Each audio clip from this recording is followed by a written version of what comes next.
which is called My Vocabulary Did This to Me. Peter Gizzi notes that poets don't find their audience in space, but in time. Spicer would probably agree, but also, here we are in space and time, brought together by the strange quantum that is the poet, Jack Spicer, 60 years after his death. So I want to welcome us all in and thank Kelly Writers House for hosting us, and most of all thank Daniel Benjamin for giving us such a splendid reason to be in company, for his keen-eyed work and care in editing and so beautifully introducing this new volume of Spicer's letters, which is here and also for sale there. This is with Kevin Killian and Kelly Holt. I'm Timmy, this is Julieta. We'll be moderating this evening. It's maybe easier to speak of the droll or holy fool, Jack Spicer, the nimble and punning Jack Spicer of the low ghost, or the logos, the little upside-down demon imp of language, Jack Spicer, some writing ad copy for Bohemia, in lines like tragedy is bigger than hell, or if someone doesn't fight me, I'll have to wear this armor all my life. But it's important to read these aspects of Spicer as part of his larger Godhead, a note to Killian's bio of Spicer, poet, be like God. Because Spicer is foremost a poet of reality, which includes everything, but can't bind it together. Because of this unbindedness, for Spicer, we can only get to reality through correspondences. Things don't connect, they correspond, he writes in a letter to Lorca. Things correspond metaphorically, but in Spicer's sense, they also literally correspond. They write letters to each other. This is a pun, but it's also an ethic, and one that brings us as readers in. These poems are correspondences with and to us, and in Jack's temporality, we've probably already sent him a few letters in return. So there's one scene I just want to mention from Spicer's poem, Textbook of Poetry. He writes, "It does not have to fit together, like the pieces of a totally unfinished jigsaw puzzle my grandmother left in the bedroom when she died in the living room, the pieces of the poetry or of this love. That things don't fit together, I say this not as a gesture of contempt for the scattered nature of reality, not because the pieces would not fit in time, but because this would be the only way to cause an alliance between the dead and the living, to magic the whole thing toward what they called God." We can see here a little bit of what poetry is for Jack. It is capable of causing an alliance between the image printed on the puzzle and the image of the puzzle itself, unfinished, and the presence of the absence of the one who left the puzzle unfinished, and the image of the room and the darkened living room where his grandmother died. Poetry causes an alliance between death and life, transience, tradition, grief, love, the texture of a particular time and a particular century, and the commodities, jigsaw puzzles, bedrooms that furnish its world. Poetry causes these things to correspond. It allows them to write letters to each other. So let's turn to the letters at hand, and I'll give you a bit of the lay of the land for tonight. So Daniel will begin by giving us some context for Spicer's work, for who Spicer was and is, and for these letters, and for this recent collection. The three of us will then each read a letter out loud, and we'll talk about it with you. To that end, we'd like to run tonight a little bit like a seminar, which is why we have those printouts available. And please ask questions or offer comments on the text at any time. Just put up a hand, and we'll invite your general questions at the end. So Daniel Benjamin received his PhD in English and Critical Theory from UC Berkeley. With Kevin Killian and Kelly Holt, he edited Even Strange Ghosts Can Be Shared, the collected letters of Jack Spicer, which is out on Wesleyan. He's the author of an afterword to Jack Spicer's The Wasps. With Eric Sneathen, he co-edited The Bigness of Things, New Narrative in Visual Culture, and with Claire Marie Stanchek, he co-edited Active Aesthetics, Contemporary Australian Poetry. His academic articles have appeared in Jacket 2. There's a really wonderful recent one, which I hope we get to talk about Jack Spicer's relationship to the loyalty oath during the Red Scare. Small Acts, Contemporary Literature, and European Romantic Review. He teaches English at Abington Friends School in Jenkintown, Pennsylvania.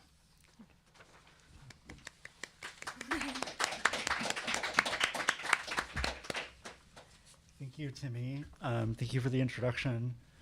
Thank you, Timmy and Julieta, for all you've done to host and organize this event. It's been really fun to be in conversation with you before today, and I'm excited about this conversation. And thank you to Julia for helping get this set up, and to Ali and Jessica and everybody at Kelly Writers House, Magda, for making this happen. I'm really excited about the chance to present this book. Okay, and yeah, so we have the letters here. I think if you're online, there's like a PDF as well, which someone might put in the chat. But first, I'm going to give a little context. At the end of 1955, Jack Spicer was at a crossroads in his career. 11 years had passed since his 1944 arrival in Berkeley and the subsequent advent of the Berkeley Renaissance, when Spicer, Robin Blazer, and Robert Duncan saw themselves as a gay band remaking literature. Fewer than 10 years later, in August 1965, Spicer would die of alcoholism-related causes. At the time of his death, he was a leading figure in the San Francisco Renaissance, with new generations of poets circling around him. Halfway in between, nearly in the exact center of his life as a poet, Spicer had come east to New York. He wrote in a letter, quote, "I have written enough and completed enough so that I have the right to be fairly famous as a poet. I wish to claim that right." Spicer's time in New York did not go well. He didn't get along with the local poets and had a hard time finding work to make ends meet. So Spicer joined his Berkeley friend Robin Blazer in Boston, and Blazer helped Spicer get a job working at the Rare Book Room in the Boston Public Library. Here, Spicer's work included reviewing books for the library's quarterly, and one of those books was the new Variorum edition of the poems of Emily Dickinson. Spicer's review essay pays particular attention to the problem of distinguishing between Dickinson's letters and Dickinson's poems. One of the most difficult problems of the editor, Spicer writes, has been the separation of prose from poetry, because Dickinson would often spread out her poetry on the page as if it were prose, and even at times indent her prose as poetry. Though editors were forced to make sense of what Spicer describes as Dickinson's orthographic chaos, Spicer argues that ordering this disorder obscured the poet's generically innovative intentions. And this is a quote. "The reason for the difficulty of drawing a line between the poetry and prose in Emily Dickinson's letters may be that she did not wish such a line to be drawn. If large portions of her correspondence are considered not as mere letters, and indeed they seldom communicate information or have much to do with the person to whom they were written, but as experiments in a heightened prose combined with poetry, a new approach to both her letters and her poetry opens up."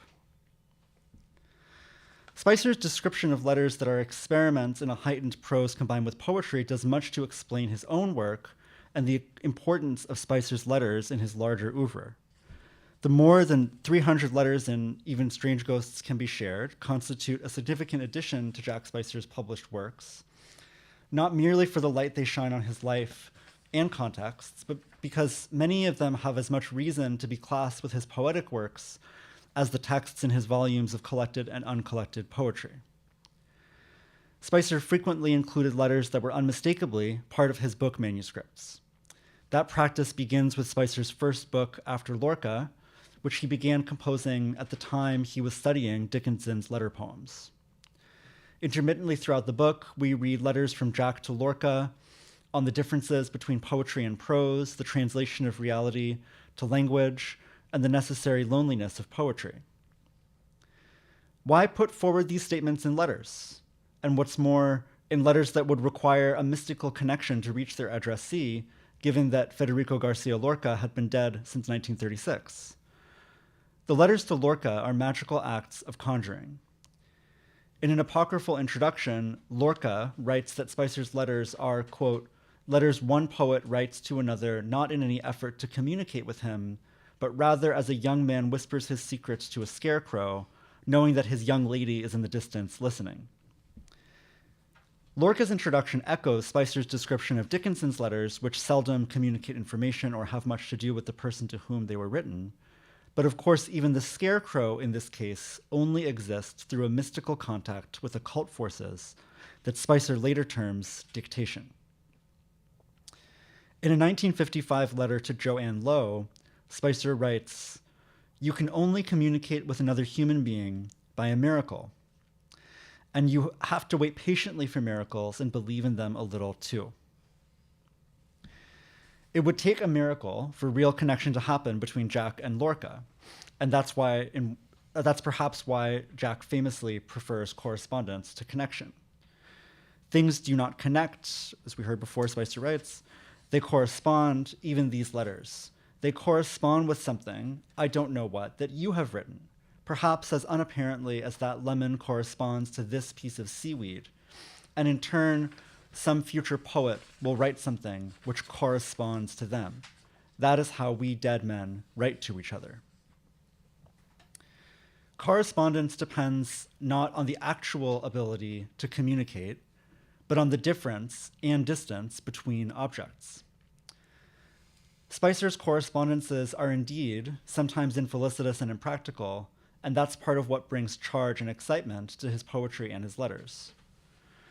Yet Spicer's letters are often filled with a more practical kind of magic, creating real forms of connection.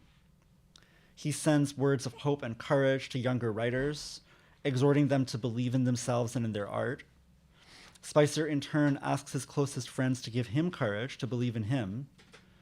He writes with tenderness and vulnerability to lovers and would-be lovers who he wished were close by. He writes in genuine admiration to literary idols. He writes to acquaintances to ask for help finding a job. As documents, Spicer's letters offer many sociological and historical insights about the context of poetry, art, and queer community. Many of the series of letters in this book function almost as serial poems, referring back to previous letters and gesturing toward writing that is to come. Spicer almost immediately viewed his letters to James Alexander as a poetic project, presenting them to the informal workshops that he organized with his fellow poets, then describing that presentation in the letters themselves. Similarly, Spicer writes to Alan Joyce, quote, "I hope you show other people these letters I write you. They are personal letters for you, and they are also public letters. I measure their success by how well I can succeed in being deeply personal and deeply public at the same time, like my poems." Spicer's words here echo Frank O'Hara's personism, which imagined putting a poem between two persons instead of two pages. Poems and letters do the same thing, on the fault line of the deeply personal and the deeply public, reaching out to one person, but also reaching out to the world. In one letter, Spicer curses future academic readers of this work. Quote, "May any professor who reads this to his class from my collected letters die of a loathsome skin disease." One wonders if his impish spirit has introduced various delays in the book's publication. Spicer's letters have been edited by Robin Blazer, Laurie Chamberlain, Bruce Boone, and Peter Gizzi before Kevin Killian and Kelly Holt took over the project. I'm really proud to have brought it to the finish line with the support of Peter, Spicer's surviving literary executor, and Wesleyan University Press, and all the friendly ghosts before me. And I know there are copies here. Thank you, Kelly Writers House, for arranging that. Before we get into the letters, I want to talk a little bit about Kevin Killian, and his work on Spicer. Even before he came to California, Kevin was intrigued by Jack Spicer. He said in an interview, quote, "I had been warned by one of my professors in my PhD program, there was this hideous evil man called Jack Spicer who luckily died. You want to get out of that scene. It's demonic."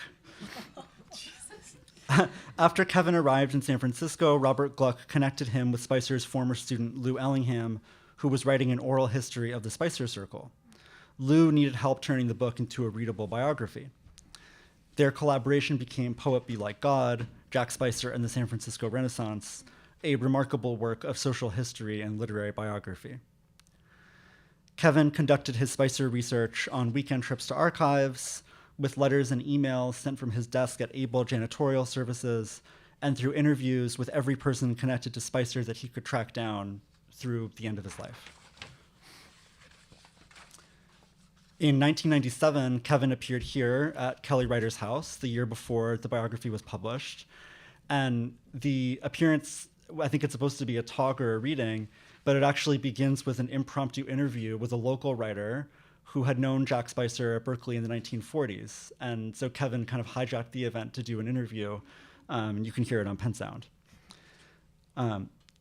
I'd like to read briefly from one of Kevin's letters that I came across in my research for this book to a librarian named Kevin Ray at Washington University in St. Louis.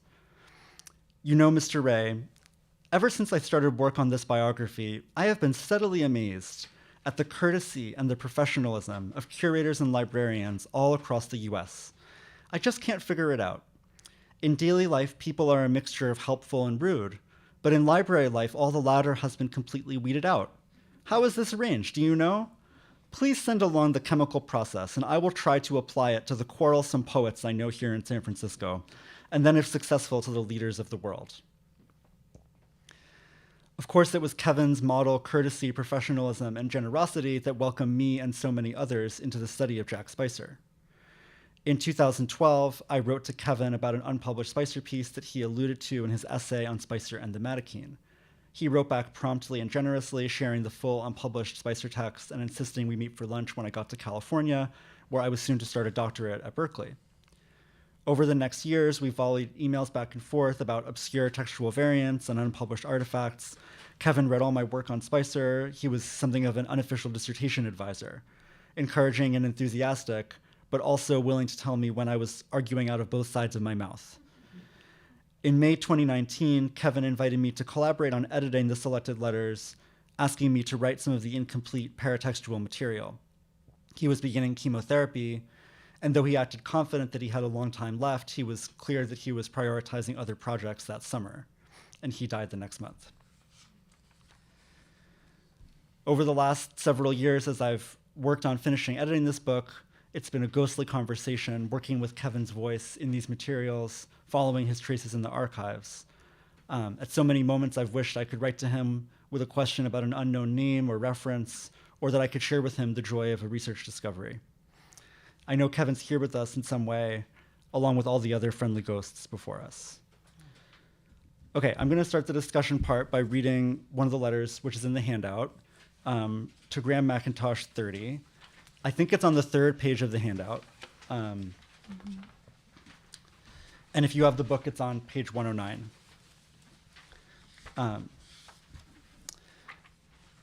In my view, Spicer discovers serial poetry in his letters to Graham McIntosh, his former student at the California School of Fine Arts.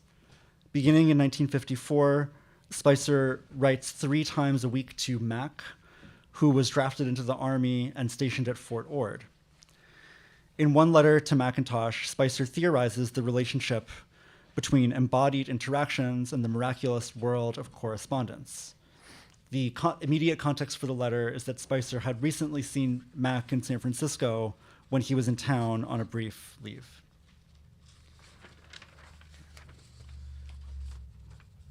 Monday, December 13, 1954. Dear Mac, on the day after I've seen you, it always seems that I could write a letter to you that could go on forever.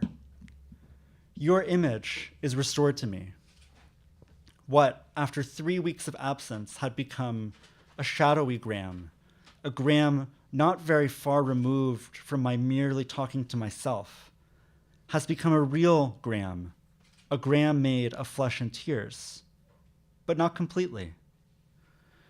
The Graham I played chess with yesterday is not the Graham I can play chess with at any time I choose.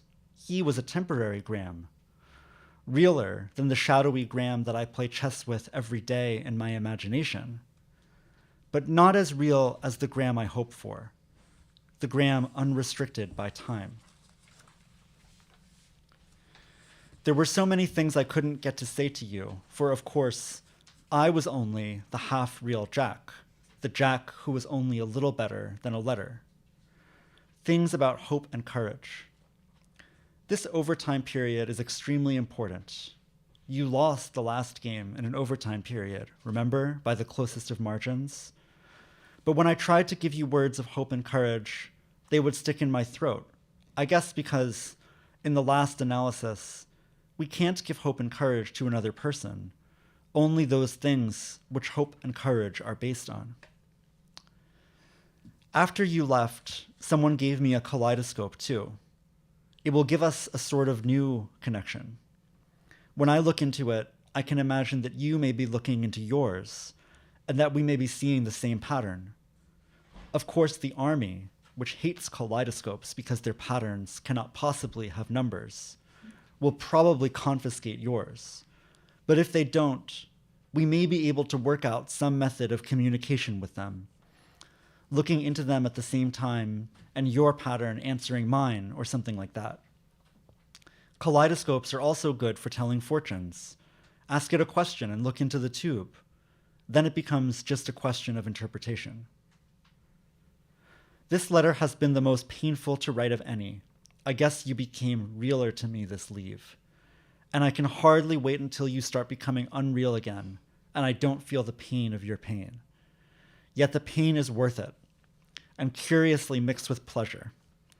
And I have the curious feeling that the permanent Graham and the permanent Jack will be playing chess together sooner than either of them realize. Yours, Jack. Okay, so in this letter, there are several Grahams and several Jacks that appear and interact. The shadowy Graham, a Graham not very far removed from talking to myself, as opposed to the real Graham, a Graham made of flesh and tears. But then in the next sentence, Spicer undercuts the opposition between the reality of flesh and the unreality of letters. The Graham of flesh is a temporary Graham, unlike the Graham that Spicer can conjure in letters every day in my imagination. The Jack of the letters, too, might be something more than the half-real Jack, and he can pursue a romance of correspondence in a way that the half-real Jack in person could not. On the one hand, the imagination is nourished by the visit of the real Graham. On the day after I've seen you, it always seems like I could write a letter to you that could go on forever, Spicer begins. But the endless letter is also an endless deferral. The imagined togetherness continues, delaying any return to actual togetherness. The reality of imagination triumphs over the reality of what can be seen and touched. The letter that could go on forever goes alongside other figures for continuing impossible utopian community in Spicer's writing. The passage directly echoes the conclusion of Spicer's early poem, Psychoanalysis and Elegy. I am thinking that a poem could go on forever. Along similar lines, Spicer later imagines an endless stream of unfaithful translators of his after Lorca poems that would, quote, establish a tradition. We can continue this thread into a textbook of poetry, which Timmy brought up before, and its figures of the city that collect its ghosts, the city that we create in our bar talk or in our fuss and fury. In all of these instances, writing calls into being a form of relation that cannot be in the real world or cannot be yet. But with belief in miracles and with hope and with courage, what we can't give to another person, but what defines our ability to share anything at all with them, we can look beyond the limited presence of one letter or one body. Okay, so I'll stop there and open it to... Yeah. And does anyone have any questions out there or things they want to bring to attention? I guess you mentioned serial poems, like this is like the letters to Graham are the beginning of his writing of a serial poem. That's obviously something very important to him, but could you talk about what that is or what that means for him? Right, so in Spicer's official mythology, he gets the serial poem from Duncan, who is his closest teacher. But Spicer's first book that's a serial poem is After Lorca, and for Spicer, what it means to be a serial poem is that the poems don't stand by themselves. Mm-hmm. They come into being in the context of the poem that comes before it and the poem that comes after it. In a very famous letter, he says that the poems can't live alone any more than we can. So seriality is really connected with sociality, with an understanding of poems needing community in the same way that people do. I think that in these letters, to me, they function as serial poems because they're obviously in community with the person to whom they're writing, but Spicer develops, in this letter there's a topos of the overtime period, which actually appears in previous letters to Graham, and so there are images and metaphors that come within the letters themselves from one letter to another letter. So to me, the link with later texts like Textbook of Poetry or other more obviously poems in series feels very strong. Yeah, I hadn't thought of it like that. Yeah. Yeah, I guess, curious about this notion of seriality and where does it start for him in some way? Like in the case of the letter to Mac, there is an encounter, a real one that they had, and then he writes this letter where he kind of almost disavows the importance of the real encounter and says there's more reality to this imaginary chess game that we're playing than our actual selves meeting in these occasional real, quote unquote, real moments. But there is a moment of meeting and of encounter. So I guess I wonder what the role of that moment is for him, if there is any. That's a question that touches on something really, to me, an important kind of challenge in Spicer, which is his relation to the real. And another question that is attached to that question is, to what extent do we view Spicer as like a neo-romantic who is finding a new way to understand an external inspiration channeled through the poet? And Spicer would really disavow that, and disavow the way that someone like Ginsberg understood himself as taking on the voice of something spiritual that then enters into poetry through this kind of magical connection. So for Spicer, the mystical connection comes, but it's very much like in the jigsaw puzzle, like you quoted, between life and death, between reality and not reality.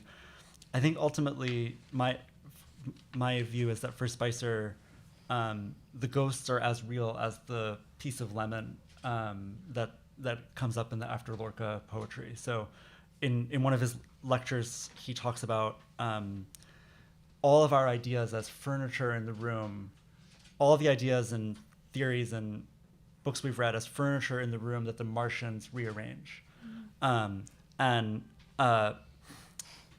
People have understood this in many different ways, but I think for me, what that suggests a kind of equality between the otherworldly sources of inspiration, the otherworldly connections that come out of real connections, and those real connections themselves, that they're all somehow on the same plane.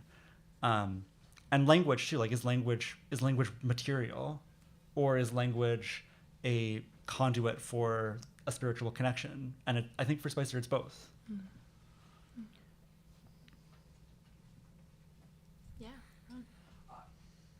You know, Spicer, I think his most personal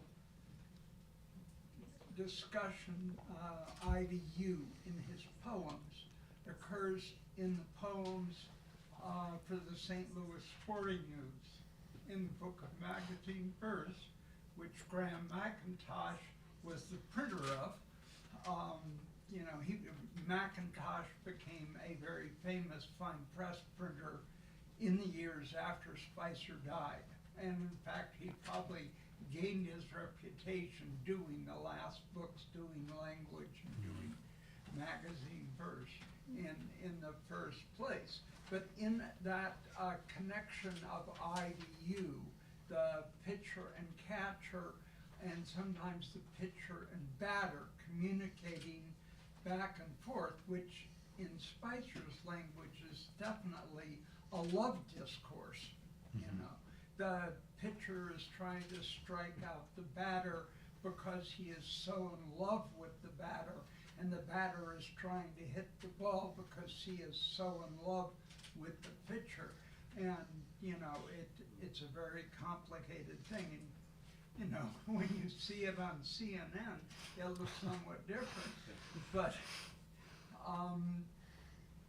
it's interesting to see how that starts with the discussions with Lorca, who of course he couldn't have known in those terms. Lorca died when Spicer was, 11?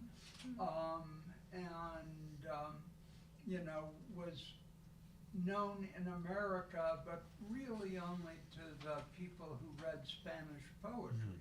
So it's an interesting thing to watch going back and forth, and those correspondences go so many different directions. The idea of baseball as a mystical communication certainly begins with Jack Spicer. Right. Yeah. And even in this letter to Mackintosh and elsewhere in the letters, chess is Yes. a figure for this romantic interplay between two people who, didn't really successfully connect as lovers, right? Yeah. So they didn't connect as lovers, but they're playing this imaginary game of chess through writing, right? So Kelly Holt, who's my one of my co-editors who was working on this project with Kevin, has written really well about games in Spicer and how the game is a way to connect with the dead as well. Spicer and Duncan and Blazer would play these kinds of mystical games like leafing through dictionaries as ways of like conjuring spirits when they were young men in Berkeley. But I think you're onto something, which is that in the there's no real distinction between the poems that are interested in the forms of language and the poems that are creating this kind of very desperate intimacy. Like actually those are the same poems with Spicer, even though they feel like they might be different ways of attacking the world. Yeah, and thinking with the baseball image too, that when you talked about this sort of necessity of distance and difference for there to be communication, and this baseball diamond as the kind of image of that, it keeps you close and it keeps you distant at the same time, in that perfect kind of arrangement where you can see the figures unfold. Yeah, you mentioned, because I don't know how much everyone here has read Spicer, but the dictation thing seems important. And when you brought up sort of the furniture in the room or the Martians or like his practice of dictation and then its relationship to correspondence seems like how to get at that. And that gets at the real too, because he says at one point something about, dictation involves having to deal with the historical and physical realities that you're sort of coughed up into. Like if you have a cleft palate and you speak, that Right. speech will come through that particular physicality. But yeah, like describing how, I haven't really thought about this at all, like how dictation in these letters might work or not. Right. Yeah. I'm not sure I have a good answer to that. It's a great question. I think that Spicer, when he's corresponding with the real person, he is, especially with someone like Graham, with someone like James Alexander, with someone like Alan Joyce, these are typically younger men, his former students, his Gary Batone as well, Yeah. his would-be lovers or sometime lovers. I think that he is somewhat consciously writing to and from something else, something that isn't just that person. Yeah. And it's, one could read it fully biographically and say, well, he's creating this kind of desperate romanticism because he knew these relationships couldn't be real. But I think there's something to like the lover who is a better writer than he is a lover. That is Spicer's cleft palate, right? That is Spicer's. That's th- really- th- yeah. That is Yeah. Spicer's identity, and that's Yeah. how he creates some of his most beautiful, powerful, and evocative works. It's through this position of being able to write more than can ever be returned. But that's also a form of prayer, right? I mean, prayer is speaking to somebody who can't really answer back to you. Yeah. And who can't quite answer back to you in the way that you want them to answer back to you. And, sometimes he complains about Graham Mackintosh not responding to his letters very often, Yeah. but not really. I think he understands that it's okay that he doesn't, because the letters aren't only for him. So they're kind of like psalms as well, in a way. Yeah. Yeah. It's really nice. Yeah. I wonder if should we Should we read keep one going? more? Yeah. Okay. So I'm gonna read a letter to Robin Blazer, Great. which in the book is in page 224, and you have it in the handout. And then I'm going to pair it with a letter to Lorca. So to Robin Blaser, number 36, June 1957. Dear Robin, Aquatic Park seems an infinite distance from the Charles River. People are playing bongos. Alcatraz rises in the distance, and I can't see a single Irishman. The faggots, however, are the same, a plague on their pretty bodies. Since school's been out for me forever, I've been ignoring my unemployment and translating Lorca. Don Allen and Evergreen Review arrived almost simultaneously. I love and fight with the former and despise the latter. My opinion in both cases is exactly the reverse of most of the rest of San Francisco. Nothing in the magazine points the way to anything new. Short stories by Early Steinbeck, Early Saroyan, and Early Spicer, Duncan merely being Duncan, and the rest perhaps excepting Gary Snyder, not even being that, plus a reprint of the best publicized poem in the world. I can't find out from Don what you and he have been fighting about. He says that there wasn't time to print the revised H of S, and you were right, and you were, to withdraw the original. The revision is infinitely better. He hadn't the taste or the guts to print Letter to Freud, but I noticed that it has affected his poetry. 'Tis a mad world, my masters. My feud with Hot Dog. He rejects poem to R of P and has the nerve to think I'll give him the elegies. Nuts. He only understands Black Mountain poetry and Cole Porter. I don't like either.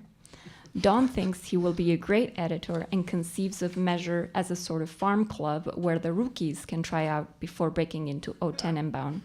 Nuts again. Anyway, tell him he'll like it out here. Everyone's either elegant or Black Mountain or C.R. Duncan, both. I enclose my 8 latest translations. Transformations might be a better word. Several are the originals, and most of the rest change the poem vitally. I can't seem to make anybody understand this or what I'm doing. They look blank or ask what the Spanish is for, a word that isn't in the Spanish, or praise, like Duncan did, an original poem as typically Lorca. What I am trying to do is to establish a tradition. When I'm through, although I'm sure no one will ever publish them, I'd like someone as good as I am to translate these translations into French or Pushtu, adding more. Do you understand? No, nobody does. Anyway, please, please, please read these as poems and give me some criticisms of individual lines. I can see why Pound got so angry at the reaction to his Propertius. Don't wait until you come here for one day. By the way, when? Figure I'll be given about 3 hours and I want to spend that cursing you for leaving me in San Francisco. And your poetry? Love, Jack. Dear Lorca, these letters are to be as temporary as our poetry is to be permanent. They will establish the bulk, the wastage that my sour-stomached contemporaries demand to help them swallow and digest the pure word. We will use up our rhetoric here so that it will not appear in our poems.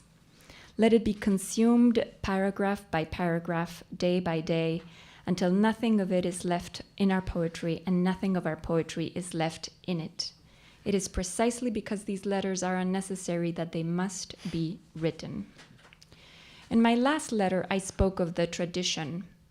The fools that read these letters will think by this we mean what tradition seems to have meant lately, an historical patchwork, whether made up of Elizabethan quotations, guidebooks of the poet's hometown, or obscure bits of magic published by Pantheon, which is used to cover up the nakedness of the bare word. Tradition means much more than that. It means generations of different poets in different countries, patiently telling the same story, writing the same poem, gaining and losing something with each transformation, but of course, never really losing anything. This has nothing to do with calmness, classicism, temperament, or anything else.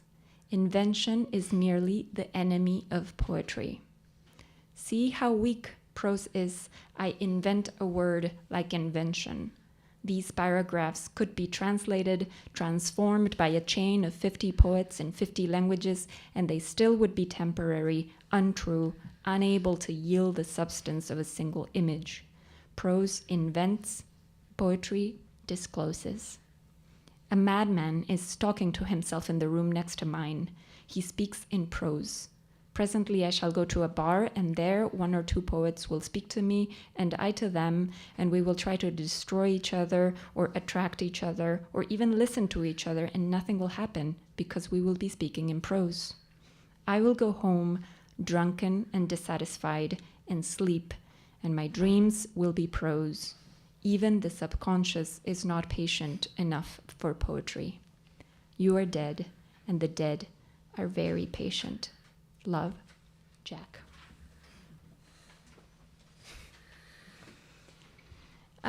So I guess I just wanted to start by asking, what is tradition? Maybe for Jack, we can start exploring that. And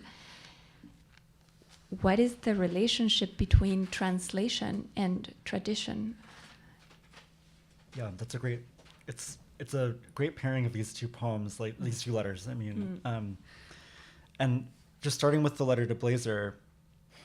Well, okay. I think for me, the thing to ask about in tradition is what is the distance that we're bridging, or what is the lack of distance that you're creating. And then this letter starts with a physical distance between Boston and San Francisco, and then we have this snapshot of San Francisco in 1957, Evergreen Review, which was a New York magazine edited by Don Allen, which published the San Francisco scene just at that moment, including Allen Ginsberg's Howl, which is the best publicized poem in the world, that Spicer is snarkily saying, this is not my tradition, right? You know, John Wiener's, who he calls Hot Dog, right? No, he's in it also, though. Right, he's in it, but he's not my tradition. Yeah. So he's disavowing the present moment of, even as he is being fixed into the San Francisco scene, according to Evergreen Review, he says, that's not me. I'm not, you know, that's not right. That's trying to hold in a moment something that is dynamic, something that is poetry, right? Which can't be fixed into a bad magazine or prose. So I think tradition is, though, this. I think he wants tradition to be what he is creating in his poetry. What the connections between living poets should also be tradition, in the same way that the connection with the dead poet and the poet to come is. But the connection with the dead poet and the poet to come is the paradigm for the connection between living poets, not the literary market, right? Not O. Tannenbaum, not Evergreen Review. That's not what it means to be connected. Even though you might think, oh, that's the way that poetry gets fixed into history, is by somebody editing a magazine. He's rejecting that. So I don't know what is tradition. I'm not sure, but I think that it's what he imagines the connection between poets that isn't fixed into the literary marketplace to be a kind of community that exceeds what we can capture in a moment. You have thoughts, Timmy? I guess I'm wondering if there's because this is sort of inward facing, and then there's the outward facing. It's like we're seeing kind of the Janus face of this particular moment in his life and in his way of thinking through this stuff. And if there's a difference between the kind of, I don't know, it's like pugilistic and bitchy, you know, and then there's a turn, and it's much more capacious and much more like, okay, if we're all writing the same poem across time, then even hot dogs in there. You know, like I don't know. Like, is there some kind of adjudication he's performing on himself to kind of, I don't know, metabolize some of his bitchiness into something else. I don't know, Yeah. or if that's included in it and Yeah. softened in the more public facing. Yeah. Jose Munoz has written on Spicer, and he talks about how Spicer's, bitchiness is calling into the world a better community than the one that exists. Yeah. So it's being dissatisfied Yeah. and disidentifying with this community, with this world, in order to call up another world. Like a saintly bitchiness. Yeah. Yeah, sure. Yeah. I think that actually the bitchiness is the community. Yeah. So I think Yeah. that, Great. and I think Yeah. that's part of the Yeah. queerness of Spicer Yeah. too, which is that he makes community by put downs, by Yeah. slurs Yeah. too, and it's clumsy, Mm-hmm. and it does come out of pain and isolation and alienation, but I think ultimately, this book has some violence Yeah. in it, and that's one of the challenges of Spicer, is that Yeah. he experiments with this violence. He was sometimes pretty harsh to people in his community, but I think that's just all part of what real friendship is that it includes like real people who are sometimes nasty and who sometimes don't live up to the ideal of love that they talk about. So I think that's where I land on it. But yeah. That's sort of throwing shade, and then the shades of the underworld kind of. Right. Yeah. But you talked about this sort of that letter. I'm sorry that I don't. It's like the dirty Jack and the sort of dapper Jack, where the Right. that the friend trying to kind of work through, basically undergoing a kind of attack, a public attack, as I understood. Like that Right. seems to be threaded through. But you also talk about sort of Jack's misogyny and racism, and that's all at play too. So how does that work into Yeah. tradition, or how he's imagining this? Yeah. Right. I mean, I think that from the contemporary moment, it can be easy to say, to Right. historicize Right. on the one hand, or to just reject on Right. the other hand. Right. And I think that if we want to be real friends with Jack, be friends with the real Jack or the half-real Jack, whatever we can get, we have to be able to find a way to Yeah. accept all of his flaws as part of the real person that he is. And that's, I think that's an individual choice for everybody. Right. Yeah. The negative. Yeah. Yeah. Yeah.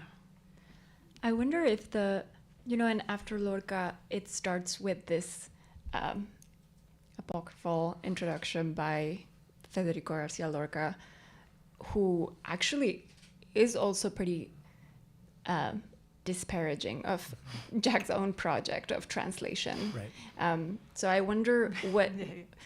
what is that doing in terms of the the bitchiness that we're Totally. talking about. Right. If he is trying to signal that also applies to himself and his own poetic project, and that's constitutive. The critique is constitutive of it. But even more generally, I was kind of curious about this only instance, seems to me, in After Lorca, where the addressee is responding, but the addressee is dead, right? So it's definitely being ventriloquized by Jack in a way Right. that all the other addressees of these letters that you're editing were around and were able to respond, and sometimes did, to Right. him. So what do you think that introduction by Lorca to Jack Spicer's After Lorca is doing there? Right. You're right about the negativity there, and I think Spicer really wants to absorb negativity. This kind of goes to your question too, into his project. The Lorca poem that is in some ways like one of the most challenging poems out there, Ode to Walt Whitman, is the exact center of Spicer's book, and it's filled in the middle of it with an array of homophobic slurs from Spanish dialects, a range of Spanish dialects. So it's totally untranslatable. It's untranslatable in Spanish. It's pulling all these dialect words that don't translate. So Spicer leaves those words in the original Spanish in his translation. And I think for the the negativity of Lorca, Spicer wants to keep that negativity as a resource. And I think that's, especially earlier in Spicer's poems, before after Lorca, there's a lot of very desperate, suicidal alienation. And I think a question that he's figuring out is, how do I use that how does that become material that, not material that I'm like going to play with, but how does that become part of my poetic practice? And not just self-destructive. But yeah, in terms of like the real, I think that's a great point that Lorca actually gets to talk back because he can't really talk back. One of Spicer's other poetry collections is Admonitions. All the poems are dedicated to someone, and they're admonitions to those people. Again, they're not talking back in the poem. I think that Spicer's wasn't maybe so inclined to dialogue, although there is a text in here where he was in dialogue with Blazer on a series of index cards that they mailed back and forth or passed back and forth when they were living in Boston. I think that in his real life, in the real life, there was community and there was that kind of dialogue, but it's not in the letters. There isn't really a space for another person. It's a good point. Yeah. Yeah, it is the scarecrow. He's kind of, we're overhearing. Yeah. Juan, you had a point? Yeah, I'm curious on your perception of where Spicer fits in the history of gay movements, because he was friends with Harry Hay, the founder of the Mattachine Society, and knew all those old communists who'd gone over to the Mattachine Society. But, he was dead long before, the New York riots, and Stonewall, certainly before Harvey Milk and all of that. Yeah. And even that, at this point, is so far long ago. We forget that Harvey Milk never heard the word AIDS. Right. So it's multiple generations in those terms. And he was clearly very close to the center of that scene in San Francisco, when it really just consisted of the Mattachine Society of Gay Men and the Daughters of Bilitis among women.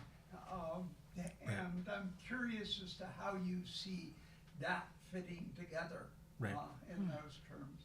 So I think that it's not a picture that we might associate with Spicer, but I think thinking of Spicer as an activist and community organizer throughout his entire life, I think is a way to frame him. Early in his life, he is organizing something called the Writers' Conference at UC Berkeley, which is this student-run creative writing series of creative writing workshops. They get shut down because of an explicitly homosexual short story by Richard Montague. And Spicer engages in various kind of salvos with the professors who are advising it. Later, he's involved in the struggle against the loyalty oath. And I don't know if we'll talk about this specifically, but as part of my research, I found that he was actually really involved in the struggle for the loyalty oath. Probably one of a very small group of graduate students who was on the organizing committee of the lecturers who were involved. A few years later, he's part of the Mattachine Society, and Kevin uncovers this great documentary evidence that shows that Spicer was at these meetings creating questionnaires, arguing about what the name of the society should be. And it's for a brief period. And then, but then what, right? How do you understand the rest of Spicer's, from like 55 or so to 65? You could say that he's trying to create organizations of poets that look like these political organizations. He's constantly asking poets to have more integrity, to be more committed to their local scene. He writes a letter to Duncan where he talks about how he can't go to Duncan's reading because he's been associated with the position that poets should be paid for their readings. And therefore he won't go to his friend's reading because his friend isn't being paid to read. And he says, like, sorry to sound like Emile Zola, you know. But, okay, so I think in terms of a tradition, this is a great question to bring up because Spicer gets moved into the canon, really, by work by Kevin Killian and Lou Ellingham, who see him as a really vital precursor to the new narrative. So Robert Gluck's workshop is the meeting place of Kevin of all that scene that you were, of course, were part of too, and were connected with or next to, and Kevin and Bob Gluck and Bruce Boone view Spicer as a really important precursor to what they're doing. I don't think it's too. It's ironic given how Spicer criticizes political poetry later in his career, but I don't think that it's wrong to draw a line between Jack Spicer's poetry and the identity-based political poetry of the 70s, 80s, 90s. Because Spicer was so interested in using poetry as a tool for creating community and using poetry as a means of connecting across, connecting people with each other for a kind of greater goal. One of his, I don't want to say students, but one of the members of the Spicer Circle gatherings that John Kiter's probably written most publicly about, was James Herndon, who later became the head of the California Federation of Teachers. Right. And so had a lifelong commitment to organizing and teachers. Right. So. Yeah, I mean, I think that if you look at Spicer's writing, you can definitely make the case for him as in spite of his criticisms of people like Ginsberg and saying that if you want to send a political message, write a letter to the editor, don't write a poem, right? I think in reality, you know, he maintained a strong understanding of poetry as itself a kind of political way of making connection, and I think that he has more in common with the later identity-based political poetry than you would think. Do we want to talk about the oath? Do we? Yeah, that would be. Yeah. Do you want to? Do you want to read the letter to Gary, or? Yeah. Oh, right. Yeah. I guess, yeah. Let's Yeah. start with that. So we're gonna go back, I guess, in time a little bit to 1954. I'm sorry. To 1952. So this is to Gary Baton, who was somebody he slept with. I mean, I don't think they were a former student, right? He was a high school student at Berkeley High, and Spicer met him at a party, and they were writing letters to each other. So Okay. yeah, There we are. So he this says, letter comes after Gary writes to Jack saying, "I've got a boyfriend." okay. So, yeah. And where are the letters that Jack got in return? Are those in his archives? some of Gary's them? letters to Jack are at the Bancroft, but this is the Okay. only letter from Jack that Okay. exists. So Okay. there were a lot more, but we don't have them. Yeah. Okay. Dear Gary, somehow your letter was no surprise, and I think you knew that it was no surprise, or you would have tried to break the news more gently. Somehow, I think we understand what the other is going to say long before we say it, a proof of love and, I think, a protection against misunderstanding. So I've been expecting this letter for 5 weeks now, and I still don't know how to answer it. Bohemia is a dreadful, wonderful place. It is full of hideous people and beautiful poetry. It would be wrong of me to drag a person I love into such a place against his will. Unless you walk into it freely and with open, despairing eyes, you can't even see the windows. And yet I can't leave Bohemia myself to come to you. Bohemia is inside me, and, in a sense, is me, was the price I paid, the oath I signed to write poetry. I think that someday you'll enter Bohemia, not for me, I'm not worth the price, no human being is, but for poetry, to see the windows, and maybe blast a few yourself through the rocks of hell. I'll be there waiting for you, my arms open to receive you. But let's have these letters go on, whether it be days, years, or never, before I see you. We can still love each other, although we cannot see each other. We will be no farther apart when I'm in Berkeley than we were when I was in Minneapolis, and we can continue to love each other. By letter from Alien Worlds, love, Jack. Yeah. So, I mean, this is a funny kind of connection between one kind of oath and then another that he later Right. works very hard to resist. Right. So earlier, actually. Yeah. This letter isn't from 1952 at the end of Oh. Spicer's time in Minnesota. And he ends up in Minnesota because he gets fired from his job at UC Berkeley. Yes. Thank you. Yeah. Terrible with So dates. should I? Yes, I can please, narrate yeah. the story. Please, and then, yeah. So Spicer is a grad student at Berkeley. He's starting his PhD. He is actually planning on writing about sermons in the Elizabethan period, and he. In 1949, Robert Sproul, the president of UC Berkeley, responds to the rising McCarthyism in the California state legislature, and to a big anti-communist tide around the country by kind of preemptively complying with this fear-mongering about the left in universities. And he requires every university employee to sign a loyalty oath, saying that they're not communists, that they beyond the oath that they sign to the Constitution as already.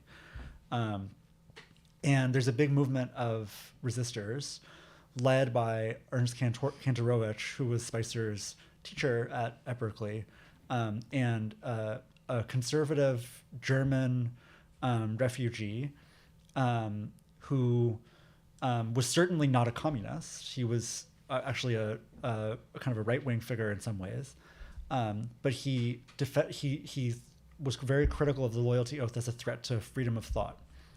And so Kantorowicz ends up leaving Berkeley and going to Princeton. A few other professors end up holding firm and refusing to sign, and get fired. And about 80 graduate student instructors and lecturers get fired, and Spicer is one of them. The moment is a really, I think, important moment for him, like really testing his integrity and deciding, like, I value some things more than other things, and I'm willing to lose something over it. And that's what he's alluding to here, is saying that Bohemia is the oath I signed to write poetry.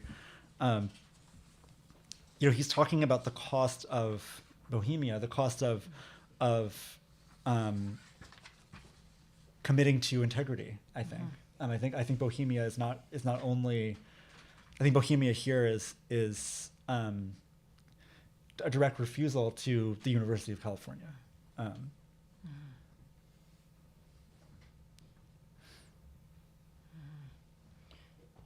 mean, it's strange that there's this kind of this pivot from, I've been expecting a letter like this, Bohemia is a dreadful place. So there also seems to be a kind of, I mean, it's that funny play between what you're talking about, building, like the politics of a kind of community whose sort of bloodstream is poetry, and then this, it's a wonderful, dreadful place full of hideous people. I mean, so it's, it's hard to, I mean, as always, he doesn't let us rest Right. anywhere. Yeah. But I think that was one of the difficult things for me about this letter, is trying to orient myself in it. I mean, there's, what is this? Is it in me? Is it the price? Is it the oath? Is it the self? Anyway. Right. Yeah. Yeah. Yeah. I mean, elsewhere in the book, in the letters, Spicer talks about Bohemia very ironically, because he calls like Greenwich Village like a Bohemian reservation. Yeah. Yeah. And so I think that it goes back to the Blazer letter too, where the idea that poetry could be fixed and could be something that is just the beautiful land of poetry compared to the evil land of the university. Yeah. That's not really quite right for Spicer. Yeah. And Spicer actually ends up going back to Berkeley and getting and working at UC Berkeley again when the oath is modified a couple of years later. So, I mean, it really speaks to this moment, I think, when universities are capitulating and when people are trying to see, like, where is there a place for poetry, for thought in the university, and what does that look like? And, you know, what kinds of oaths do you have to sign to do that? I sort of wonder if that isn't kind of an interesting place to leave us, since it's our own contemporary moment. But I don't want to truncate things prematurely, but I guess, do people have questions about anything that we've been talking about thus far, or some of the texts that you have in hand?